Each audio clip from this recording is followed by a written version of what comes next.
It is fairly roomy in here. Look, I heat all the way, but there's no map pocket here, but there's a map pocket there. No USB ports, just a little cubby there. Not even a center armrest. But you know what? This is the LX model.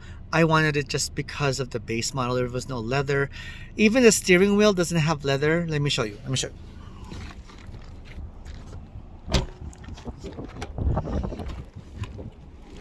The steering wheel is not leather, but you can feel the quality of the wheel. And this is one of my favorite interiors, is this car's interior. It's so simple, so elegant, so Honda, you know. Gauges are in the front, as you can see. Has warning indicators on the tachometer. You just press the home button to clear it, and you have a menu items right there. Okay. Start with the not features, but the menu items that we have on. As you can see on the tachometer, you could let's just say personalize it if you want to. You press the home button, it allows you to go through all the menus. So the cool thing about the all-wheel drive version of this car is you will have this all-wheel drive torque distribution. Let's just say telemetry. I don't know if it's a telemetry. I think I'm using my verbs or my adjectives wrong, but here we go. Press enter and it shows you what happens when you use all-wheel drive. So I'm going to drive it. The cool thing about this is, if you notice, you see the blue lines. The blue arrows indicate when the all-wheel drive is being activated. So it's technically front-wheel drive, but as you accelerate, pardon the steering wheel, I'm in an empty lot. It will tell you which wheels have the torque and which wheels are distributing the torque, which is rather cool for this all-wheel drive system for the HR-V. Now, another cool thing is this HR-V has a far more superior all-wheel drive system to my mom's 2003 CR-V, but they improved on it and everything, so that's one of the cool features that I love about this car. You have the all-wheel drive torque distribution, driver attention, always press down on the wheel to enter. It has your driver safety, press home to go back to the menu. You have the phone, audio, speed and timer, range and fuel, warnings, gauge display, so on and so forth. This has a lot of the basic, you can do no content if you don't want any content there, and then go back home, and then you could, and such. So this basically has everything that the typical new modern car has, and what I do is I just leave it here at the range and fuel, Go over the features on the steering wheel controls. So on the left side, you already know about the bottom part. This is for the computer. This is if you want to talk to Google and activate it, and you can speak with her. Here's the volume control, as well as to change through songs and everything. To the right, you have this is the distance control when you have your cruise control on. Lane keep assist. You have your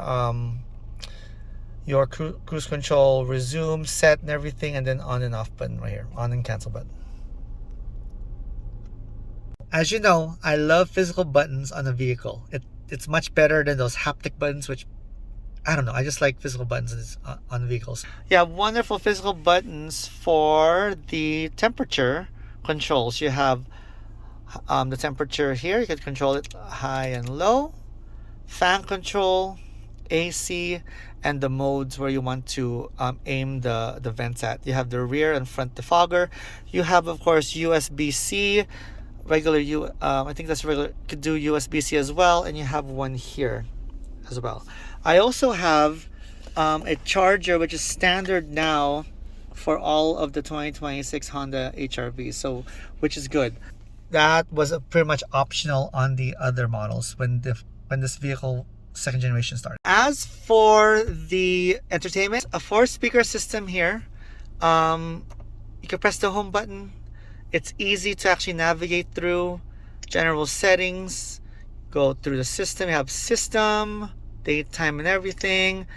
Connections to connect your phone or phones, display settings, high low to turn the display off. You also have sound. You know, this system is pretty good for a basic sound system, but you know, but it kind of loses its edge. And then you have also the rear camera, fixed guidance, and you could also, when you put it in reverse, you can actually adjust right here how you want your backup camera to be. Now, a lot of people say, oh, the video cam is very nice, but you know what? This is what it is. It's an LX all-wheel drive. To be honest with you, as the higher you get on the price of this car, the lower the value is. So if you are planning on getting a 2026 Honda HR-V, I would go up to the Sport with all-wheel drive. Anything above that, nearing 40,000, you might as well just get into the Honda CR-V. That is more value, bigger engine, turbo. All right, so if you guys are wondering what the ground clearance is for the LX all-wheel drive Honda, it is 7.0 inches. Now, I have it kind of on a, not an incline, but you kind of see it does have decent, semi-decent ground clearance. But would I take this car off-road? No. It's meant for just flat road surfaces or flat roads that are somewhat paved, you know. So if you guys are planning on getting something that would off-road, I suggest you guys get something like, I don't know, a Toyota 4Runner, even the older FJ Cruisers, even the Nissan Xterra that came out. But if you guys want all-weather capability, this is a perfect car for you. Again, it might be a perfect car for you, you know, but for me it is. So I hope you guys have a wonderful day. Thank you so much. Right, just a few more things about this car. I've seen reviews and listened to them saying that this car does not have enough power. I'm just gonna bear with me with one of your thoughts right there. This car has enough power on the right foot, okay? I've had this car since August. The CVT transmission is a learning curve because it's not your traditional 4-speed, 5-speed, 6-speed, 10-speed automatic, okay? What you have to do in order to keep it in the power band, think about it this way. I watched Sarah in Tune when she did the ADX review.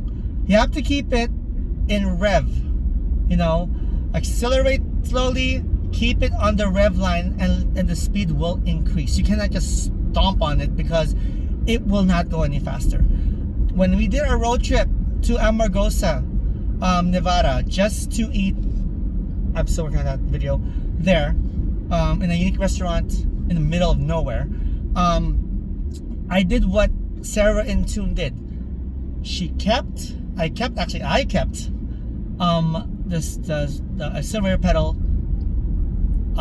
to hold the gear.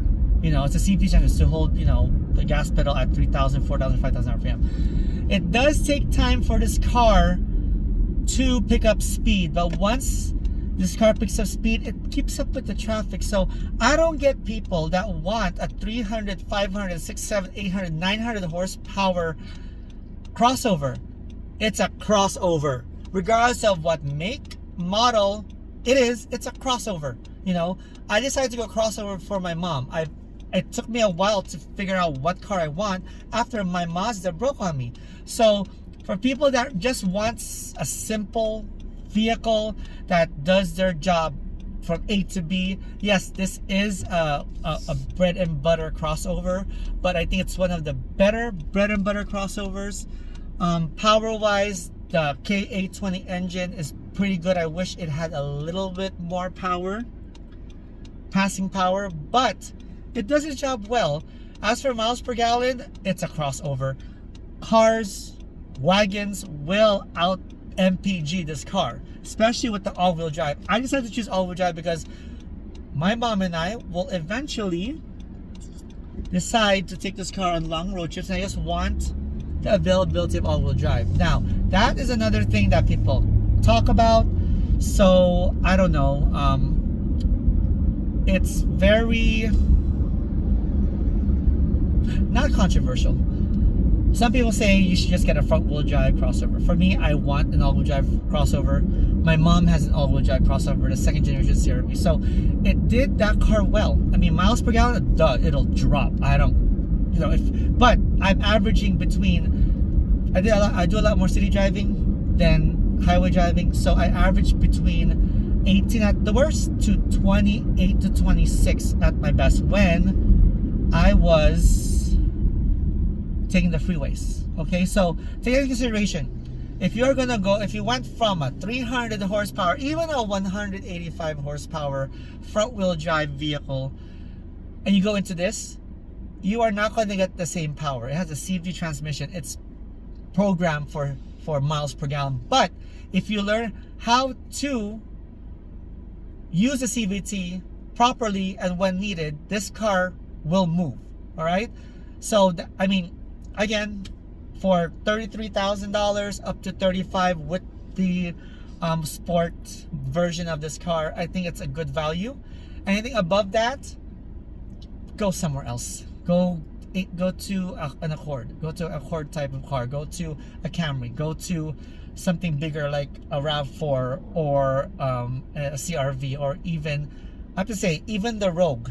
Go higher than that. If you want something higher than that with more space, more power, then you go into, of course, the mid-size category, the Honda Pilot, Passport, anything in that realm, Highlander, Grand Highlander. But to be honest with you, crossover should only be for 5 people. If you want to go beyond 5 people, just get a minivan. Minivans are cool. I'm gonna stop you there. Don't confront me, just say yes. When I drive this car a little bit feistier than I should, it does have very good, let's say, you could trust the car handling wise. It's a higher riding car. Just think about it as a lifted Honda Civic hatchback with all-wheel drive as an option. So just think about it that way, because if you don't, then you're gonna be like, in my mind, you're gonna be just confused of what this car is. Majority of these crossovers are based on car platforms, so you are gonna get the capability of an SUV, but not as capable as an SUV. But you have better ride and handling because of it's car based. So again, I know this is a long video, but if you are in the market for any type of vehicle, just research it before you do. Look at the competition. Make sure that when you test drive it, you like the power, you like how it picks up and goes. You definitely make sure that you like the transmission that's in it. And for me, looks wise, this car is very good looking. It kind of reminds me of certain European makes, and the styling is very conservative, but I'm happy that they were able to put this car on the Civic's platform, and gained a lot of what the original version had, but more. So as for engine, again, we're going back to the engine. It is a crossover. If you are looking for something very powerful, this is not the car for you. If you're looking for something that handles like it's on rails, this might not be the vehicle for you. But if you're looking for a car that has at least competent handling, competent steering, gas mileage that's above average for this type of vehicle, then this is the car for you. If you're looking for a car that you could grow into with a family, this should be a good start. It does seat 5. It's roomy in the back. And if you just want to save money and just want something that can get you from point A to point B, this is the car maybe this is a car for you, you know. So just, you know, again, there's a lot of different all types of vehicles out there. Crossovers are taking over as the winner for many families, as well as SUVs and trucks. When I test drove, when we had the Honda Accord for 6 weeks, the hybrid, that was a very nice car. I complimented it. It was nice. As for the test drive of this car, I will do it eventually. I'm still getting to know her. So again, I know I'm thanking you guys a lot. Hopefully the features of this car and what videos I provide to you will give you some like entertainment factor, or at least you learn something from it, you know. If I don't know, if you want me to continue these type of videos, please write in the comments, like, subscribe. Don't be shy. I do take let's say comments well, but they have to be let's just say, don't be judgmental. It's hard to make these videos. It's hard to make content of these videos, you know, and I do this part-time. So I'm just happy that you are all there. And again, hope you guys have a wonderful day. Have a wonderful weekend. And if I don't hear from you, have a happy Halloween. Bye.